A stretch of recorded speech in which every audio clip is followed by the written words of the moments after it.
plays with the decks. Case in point, here's one right here. Red-green ramp, red-green Eldrazi, whatever you want to call it. A lot of people want to call it Eldrazi, but, you know, it's only got like Ulamog in it, that's it. Well, this deck is definitely the new girl in town, you know. It's hot on the block right now, and a lot of people are trying to figure out exactly what the deck looks like, but it keeps getting respectable tournament finishes, you know, top 8s pretty consistently, with the current list that I'm about to show you here. But the deck definitely could stand to improve, and will probably improve when Oath of the Gatewatch comes out, but that's just speculation. Let me go ahead and show you the deck. This deck begins with a choice. What you can do is you can either play 4 Jaddi Offshoots, or you can play 4 Rattleclaw Mystics. People are sort of split on that right now. I'm sort of more the Jaddi Offshoot kind of guy myself. Rattleclaw Mystic, a glass cannon in some ways, you know. Really improves your speed an awful lot. That's really cool, right? Easily removed. That sucks too. Jaddi Offshoot a little bit harder to remove. You know, you have to Fiery Impulse it or something. You can't just Wild Slash it. That's awesome, and helps you, you know, maintain early game. It's a really good blocker, sort of reminiscent of Sylvan Scrying, you know, a very, very early game. In this case, even earlier than Scrying.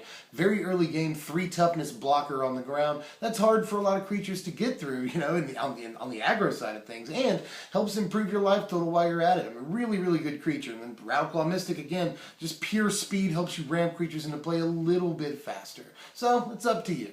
4 copies of Hangarback Walker in the deck. Sometimes you see 3, but, you know, a lot of people play 4, and I can't blame them at all. This is basically another big creature, or a great 2-drop for us. Again, stopping aggro decks in their tracks, usually at least being 2 blockers for us. That's important right there, if it's just our 2-drop. Or, we can get bigger as the game goes on, or, once we draw it late game, we can just make it huge with all of our ramps. So, does many, many, many things in this deck, and I mean, you sort of have to play Hangarback Walker, you know. It's so versatile, and it either helps us out against our worst matchup, which is almost certainly aggro, or, you know, it becomes a huge dude against the mid-range you control later on in the game. So, just, yes, to Hangarback Walker. Definitely play some of these. 2 copies of Dragonlord Atarka, the only red card in the main deck. There are very important red cards in the sideboard, but as far as the main deck goes, this is it, the only red card. But, you know, while we're making these colors, and while we're, you know, using land ramp spells, we can go get whatever basics we want, you know. We might as well play red in the main. We might as well play Dragonlord Atarka, you know. We're just making huge amounts of mana. And again, this will help you out against aggro. We can drop Atarka very, very early in the game compared to when we're supposed to drop him. And he'll usually take out a guy or 2 for you, if not a Planeswalker. So just, yeah, to everything about Dragonlord Atarka. We gotta play at least some copies of him. But we're not like the ramp decks from last season where we play 4 Dragonlords or anything, you know. I think we're pretty comfortable with our other options high up on the curve here. And Dragonlord Atarka sort of takes a backseat, but still very, very important card and closes out the game super fast for you. 4 copies of Ulamog, the Ceaseless Hunger, one of the entire reasons, probably the entire reason to play the deck, and the whole reason that we call it the green-red Eldrazi deck, you know. Just once the card hits the battlefield, it's absolutely insane. That's why we're playing 4 of him and 4 copies of the next card I'm going to tell you about. They are both the entire reason to play this ramp deck. And Dragonlord Atarka, just we've got some reasons right now, but Ulamog, the biggest reason, obviously. Just a beast once he hits. And you'll notice with Atarka and this and the next card I talk about, we're getting ourselves into like definite card advantage situations. You know, Ulamog is a 2-for-1. Dragonlord Atarka can often be a 2-for-1 against smaller creatures. And the next card I talk about will be a 3 or 4-for-1 some of the time, so there's that.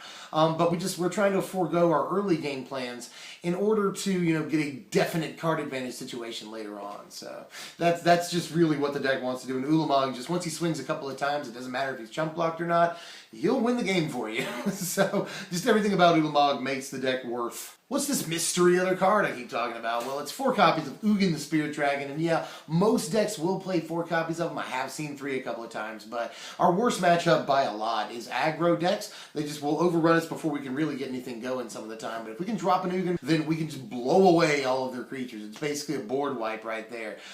Just like I said, usually it can be a 2, 3, 4-for-1 some of the time. So just really, really important card. And once you've blown everything away, then you can start, you know, just dealing damage every turn with Ugin, and that usually works too. Well, the deck is front-loaded with expensive cards. It looks really, really scary and expensive so far, but not to worry. The rest of the cards, very, very budget, very easy to get your hands on. Mostly because they're all cards that go and fetch lands for us or land ramp, you know. Here's our entire suite of that, you know. We're playing 4 copies of Sylvan Scrying, 4 copies of Map the Wastes out of nowhere, 3 copies of Nissa's Pilgrimage, and 4 copies of Explosive Vegetation. A really good card, that last one. Just I really don't have to talk too much about these. Sylvan Scrying, we are playing a few lands, that it really behooves us, I hate that word, I can't believe I just used it, but really fits us to go fetch out.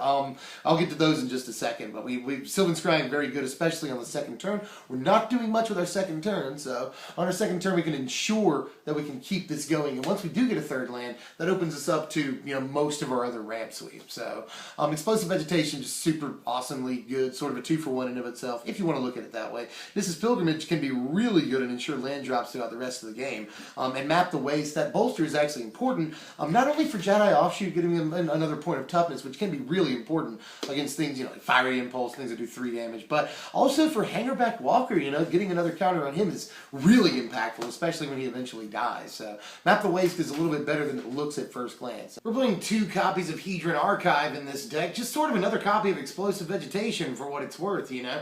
Except this one can draw cards, but Explosive Vegetation can thin our deck. That's cool, and it can get us the mountain that we need. That's cool too. So, sort of functions as another copy that can draw us cards. That's really cool. Like the last ramp card we'll talk about, and I feel like it could be replaced. Sometimes you'll see 3 in the deck, but a lot of them are gravitating towards 2, which is what we've done here. 25 lands in the deck. Yeah, that's the entire main deck already. 25 lands in the deck, and yeah, we are playing some special stuff. You know, Sanctum of Ugin, self-explanatory, tutoring up all of our awesome cards. That's really important. The rest is pretty easy. I think Shrine of the Forsaken Gods is just an incremental, slight advantage, so we'll play that. It seems tailor-made for the deck. And then, you know, some force amounts to top it off, land base. Here's our sideboard right here, where we're going to see a lot of the impactful red cards. Seismic Rupture is especially important, and maybe the entire reason not to play Rattleclaw Mystic in the main deck, you know. Because we've sided Rupture, we've got to side out the Mystic. Or we just don't care about killing our own Mystic, but Jaddi Offshoot won't die to Seismic Rupture, which I think is really, really important, because Rupture is a very, very important sideboard piece. Another one weird card that's here is Winds of Calcisma. Yeah, totally play it, it turns out. You know, a lot of times that one combat step is going to be the entire difference between, you know, you being able to drop an Ugin or you losing the game against aggro. So sometimes just one extra turn is all that we need to get to our thing, you know, that we want to play. And it's cool because it's got a little bit of synergy, you know, with our huge guys, so there's that to consider too. But Winds of Calcisma looks weird, but it's actually like a pretty important piece for the sideboard. And here are your power rankings for the deck. A final score of 64, which sounds a little bit low for something that's finishing so well, but it does what it does, like, very, very well, you know. Just the consistency score says a lot for this deck. You know, we're just going to be ramping lands until we can play a huge guy, you know. That's all we're looking to do, and we do it very, very well, you know. We basically have 10 copies of incredibly impactful cards, you know, board impact cards. Once they hit the board, they just do insane things. So 10 copies, that means 1 out of every 6 cards, theoretically, that we draw is going to be something super duper bomby, and once we're able to play it, it's going to shape the game and just really give us a huge initiative boost, if nothing else. But most of the time, swing the game wholly in our favor. So the deck does what it does, again, very well. Don't let the final score of 64 fool you, because the deck is super fun and incredibly powerful. And finally, if you go with the low prices on TCG Player, you'll be hitting about $250, but if you go with sort of the median price, you'll be hitting about $300. But in a world of Jaces and Gideons costing, you know, that much for a playset, that's really not bad at all. You can definitely get your hands on a lot of these cards too. You know, most of the land ramp things you probably have sitting around, or can order for, you know, a few cents on TCG Player. So really not that hard to get your hands on half the deck, and you can sort of build the deck as you go through the season, because it's going to be legal for a little while. There's that. Well, what are we doing next time? Because that's all for right now. I'm either going to do the maybe $50 budget mono red deck, which I do think is viable right now, or I could do the Sultai deck. I've been working on it for a while now, you know. And I'm thinking about doing Sultai white. That opens us up to Siege Rhino, maybe Abzan Charm. If we're doing Sultai Aristocrats, we get to play Rally the Ancestors, get Valorous Stance. There's a lot of things we can do. Just let me know how you feel about all of the gobbledygook I've just spouted right there, and I'll get right on that. If you enjoyed the content, do the things, please like, share, comment, subscribe. It helps us grow, and we've been doing that still at a pretty alarming rate. Thank you super much, the Wizarding World. I appreciate that. You guys are awesome. I'm Dev from SBMTG. That's Strictly Better MTG, and I'll see you guys next time. Thanks for watching, my wizards.